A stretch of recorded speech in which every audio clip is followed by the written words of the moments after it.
Good afternoon. तो बच्चों, आज जो हमारा विषय है वह है भाषा शिक्षण के तत्व। तो हम सबसे पहले तो समझते हैं भाषा शिक्षण के तत्व होते क्या है। जिस तरह से आपको पता ही है कि भाषा का प्रयोग करना क्या है, एक कला है, और भाषा प्रकृति के कारण ही इसमें कुछ जटिलता भी होती है। और उदाहरण के लिए मैं समझाती हूँ आपको। जिस तरह से वाक्य के स्तर पर भाषा सार्थक बन जाती है, जबकि उसी वाक्य की उसकी जो लघुतम इकाइयों में बांटा जाए तो प्रत्येक इकाई निरर्थक हो जाती है। तो लघुतम इकाई क्या होती है? ध्वनि। तो इस क्या हो जाती है? वो निरर्थक हो जाती है। जैसे राम घर गया, अगर हम इसको वाक्य स्तर पर यह क्या हुआ? सार्थक बन गया। ध्वनि स्तर पर अगर हम इसको अलग करते हैं, जैसे र जमा आ जमा म जमा अ, तो क्या बन जाता है? वह बन गया निरर्थक। क्या है? निरर्थक शब्द बन जाता है। तो ऐसी स्थिति में जो भाषा शिक्षण का कार्य भी एक चुनौतीपूर्ण बन जाता है, जब भाषा अध्यापक को भाषा व भाषा शिक्षण के तत्वों का पर्याप्त ज्ञान न हो तो वह नहीं करवा सकता है। इसीलिए भाषा शिक्षण के तत्वों का ज्ञान भाषा शिक्षक के लिए आवश्यक होता है। इसीलिए भाषा शिक्षण के मुख्य तत्व निम्नलिखित है, जो मैं आपको पॉइंट पॉइंट करके समझाती हूँ। पहला है अनुकरण। अनुकरण मतलब कि बालक में अनुकरण करने की जन्मजात प्रवृत्ति होती है। वो जन्म से ही अनुकरण करता रहता है। अनुकरण का मतलब होता है नकल करना, सीखना। तो और उसमें यह प्रवृत्ति स्थायी रूप से बनी रहती है। मनुष्य अनुकरण के द्वारा ही अनेक कार्यों को सफलतापूर्वक करना सीख जाता है और उसमें निपुण हो जाता है। घर के परिवेश में जब बच्चा बड़ा होता है तो जो बालक है वो अनुकरण के द्वारा ही वो भाषा सीखने का वह प्रयास करता है।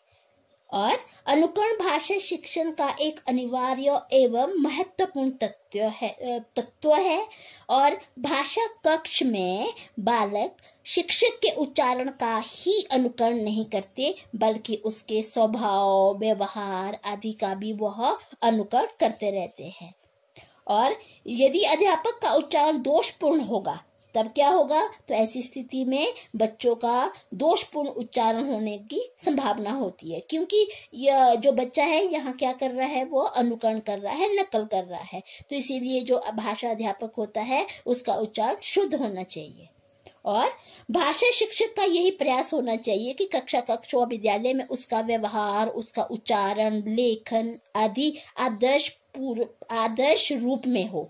ध्वनि है, शब्द है, वाक्य है आदि के स्तर पर यदि उसका उच्चारण व लेखन शुद्ध व सुंदर है, तब वो क्या है? निश्चित रूप से विद्यार्थियों का उच्चारण भी शुद्ध होगा और उसका लेखन भी शुद्ध होगा। सेकंड में है आवर्तन या पुनरावृत्ति। पुनरावृत्ति का मतलब होता है दोहराना। यह भाषा शिक्षण का दूसरा तत्व होता है कि भाषा अध्यापक का यही प्रयास होना चाहिए कि जो विद्यार्थियों के समक्ष उसने आदर्श वाचन, आदर्श पाठ प्रस्तुत किया है, उच्चारण आदि प्रस्तुत करने के बाद उन्हें अनुकरण, वाचन, उच्चारण आदि करने के अवसर भी बच्चों को दिए जाए और नए शब्दों व अर्थों को नए नए वाक्य में प्रयोग करने के लिए भी उसे बच्चों को प्रेरित करे। कि यदि शुरू में ही विद्यार्थी को शुद्ध भाषा का प्रयोग करने के लिए प्रेरित किया जाए, तब निश्चित रूप से चारों भाषाई कौशलों में भी बच्चा क्या होगा? समुचित विकास उसका होगा। और आवर्तन के अभाव में विद्यार्थी अपनी त्रुटियों को दूर नहीं कर सकता है। अगर पुनरावृत्ति न हुई यानी दोहराया, जो अध्यापक ने पढ़ाया उस चीज को रिकैप्चुलेशन करना है यानी उसकी पुनरावृत्ति करनी है। इससे यही पता चलता है कि आवर्तन या पुनरावृत्ति भाषा शिक्षण का क्या है? एक आवश्यक तत्व है। इसके बिना भाषा शिक्षण के उद्देश्य को प्राप्त नहीं किया जा सकता। इसीलिए पुनरावृत्ति बहुत जरूरी होती है। थर्ड पॉइंट है आपका भाषा शिक्षण की शुरुआत। कि जितनी जल्दी हो सके भाषा शिक्षण की प्रक्रिया आरंभ कर देनी चाहिए। इसका मुख्य कारण यही है कि जब बालक के मन में भाषा सीखने के प्रति अभिरुचि होती है, लगभग 20 वर्ष की अवस्था तक आते आते उसकी यही अभिरुचि क्या हो जाती है, कम हो जाती है। यानी उसकी रुचि शुरू में तो मन लगा रहता है, अभिरुचि होती है, रुचि होती है पढ़ने में, और जैसे जैसे 20 वर्ष की आयु अवस्था में उसका क्या है, अभिरुचि कम होने लगती है। इसीलिए विद्यालय में जब बच्चा प्रवेश करने के साथ ही बालक को भाषा की शिक्षा देने का कार्य आरंभ कर देना चाहिए। किसी भी बहुभाषी देश में अनेक भाषा प्रचलित होती है, इनमें से एक भाषा उस क्षेत्र के बालक के लिए मातृभाषा के रूप में करवाई जानी चाहिए, जबकि दूसरे क्षेत्र में बालक के लिए वही भाषा द्वितीय भाषा या तृतीय भाषा के रूप में भी सिखाई जाती है। ठीक है, तो अब आता है, ये क्या था अभी भाषा शिक्षण की शुरुआत। अब आता है 4th पॉइंट है परिपक्वता।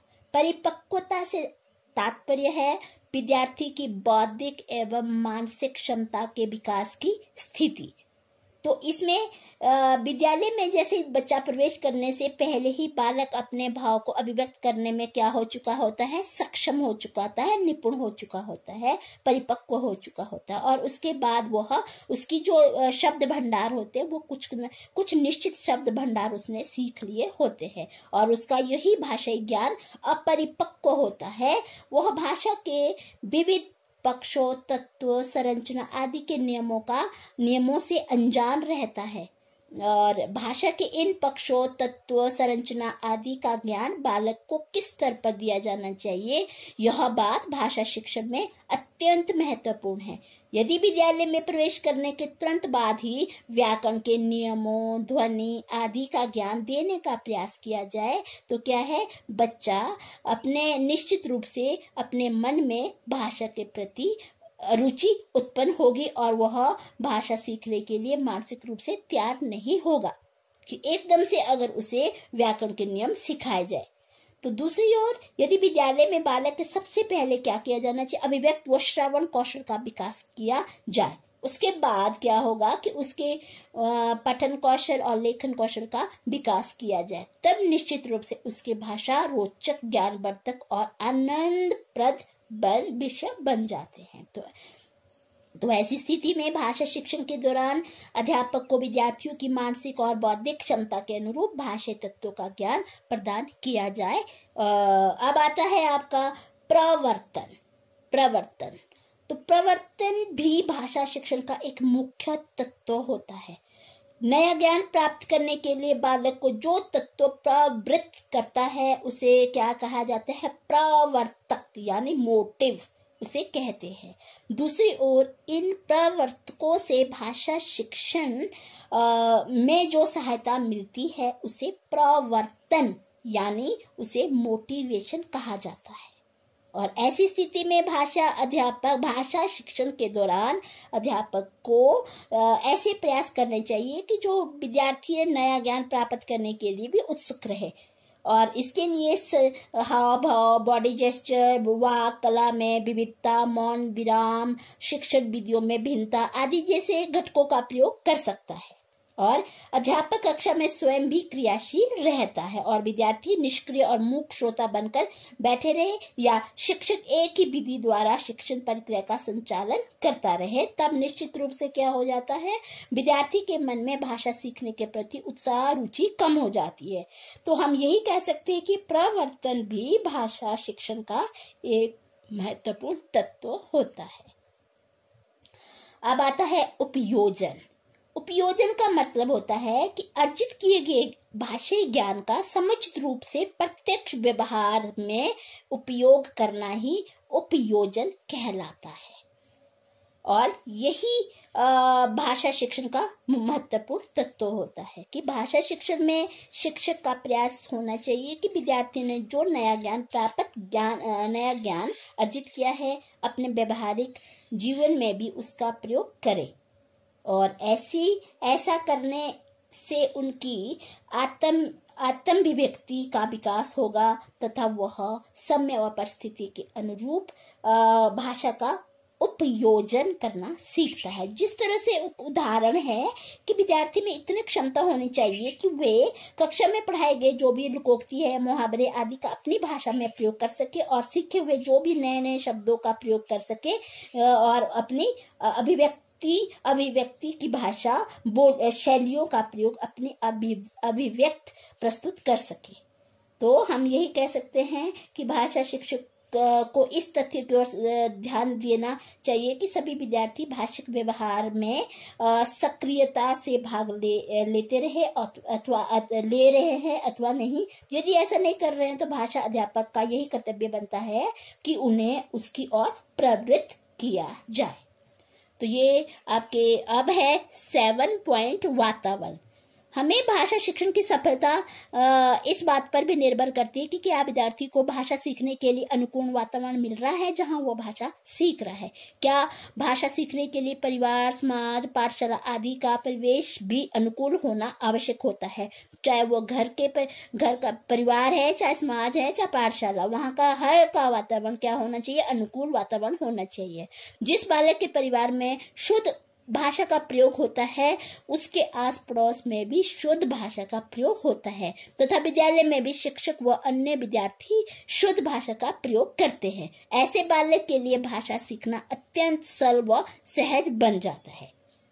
अतः अध्यापक को यही प्रयास करना चाहिए कि विद्यालय के परिसर में, विद्यालय के अंदर में विद्यार्थी शुद्ध भाषा का प्रयोग करने का प्रयास करें और विद्यार्थी आपस में भी जब वार्तालाप करते समय, भाषण, वाद विवाद, प्रतियोगिता आदि के समय वह समुचित भाषा का वह प्रयोग करें।